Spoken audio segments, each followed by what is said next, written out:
La pratique du cercle est tout autre chose qu'une disposition de chaises en rond. C'est un espace privilégié pour que l'intelligence collective et la co-responsabilité puissent émerger. Que vous soyez en entreprise ou en collectif, le cercle nous permet un être ensemble hors du commun. Il nous propose d'ouvrir un autre espace pour l'organisation. Il permet de favoriser l'écoute, le dialogue, la créativité, la co-construction des décisions et des projets grâce à des processus visant le développement de l'intelligence collective. Il permet l'équivalence au pouvoir. Il est donc en cela plutôt un espace de coopération et de collaboration plutôt que de domination et de compétition. Pour cela, il peut y avoir quelques principes de fonctionnement. Avoir tout d'abord des règles qui constituent un cadre structurant et sécurisant au sein duquel chacun pourra s'exprimer librement. Le cadre n'est pas rigide.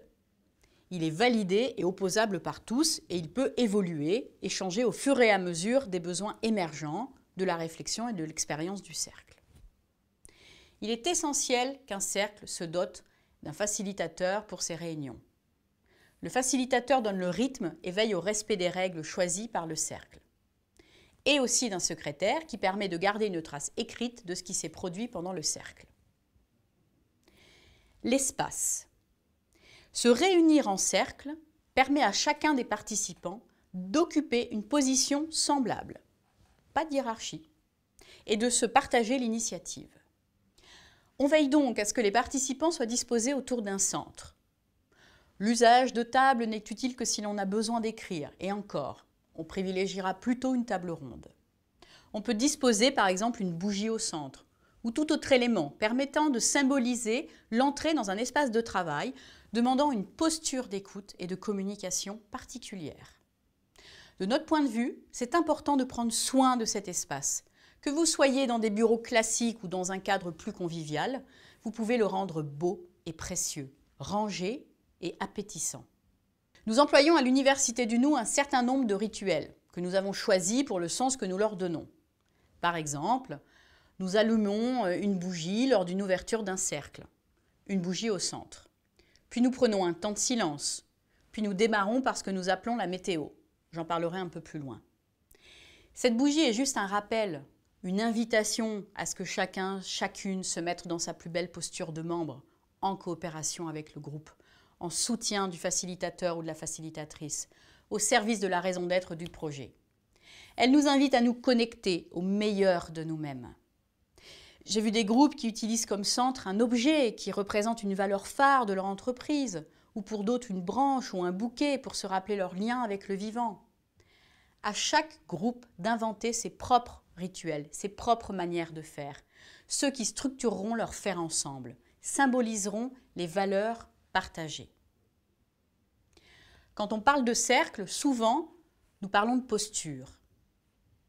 Dans de nombreuses situations, les outils apportés sont considérés, espérés, comme des moyens miraculeux de résolution de problématiques. Notre pratique nous amène plutôt à dire qu'ils sont d'autant moins des réponses aux problèmes que des révélateurs de difficultés latentes ou non traitées dans les groupes ou les organisations. Par exemple, les processus de prise de décision, les méthodes d'intelligence collective que nous expérimentons permettent de faire ressortir ce qui en général n'est pas exprimé au sein des entreprises ou des collectifs ou de toute autre structure. Il s'agit ainsi de mettre l'accent tant à la fois sur la maîtrise technique des processus que sur la posture des personnes dans leur utilisation. Véritable manière d'être, la posture de coopération invite à une contribution optimale de chacune d'entre nous, en posant pleinement la question « Que puis-je donner comme meilleur de moi-même, ici et maintenant, au service de la mission commune, pour ce sujet, pour cette réunion, pour ce bilan ?»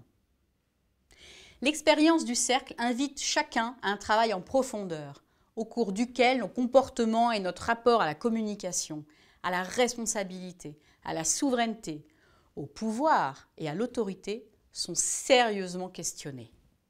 En effet, le cercle développe l'attention portée au fait de produire ensemble et crée les conditions nécessaires à ce que chacune soit acteur, actrice des événements. La pratique du cercle favorise la circulation des idées, facilite le partage des connaissances. Cela améliore l'implication et renforce fortement les liens entre les coacteurs, coactrices des situations vécues. Mais elle ouvre également un espace de transformation personnelle, basé entre autres sur le développement de la confiance vis-à-vis de soi, des autres et des processus. Chacun des égaux en présence dans un cercle se trouve confronté à ses limites, à ses difficultés, tout en ayant l'opportunité d'expérimenter un terrain propice à ce que le changement que nous désirons voir dans le monde se réalise autour de nous et en nous. Chaque individu reconnu, semblable et différent, singulier et pluriel est enclin à mettre son énergie au service de l'organisation dont il partage les valeurs. Les apports individuels de chacun sont ainsi valorisés au sein du bien commun. Quelques pistes pour nous aider à y parvenir au niveau de la pratique du cercle. Tout d'abord, se centrer sur le sujet abordé. Avoir une parole concise et claire. Exprimer les informations les plus utiles pour le groupe. Privilégier une communication la plus authentique possible. Prendre la responsabilité de ce que chacun, chacune dépose dans son tour de parole et de ressenti.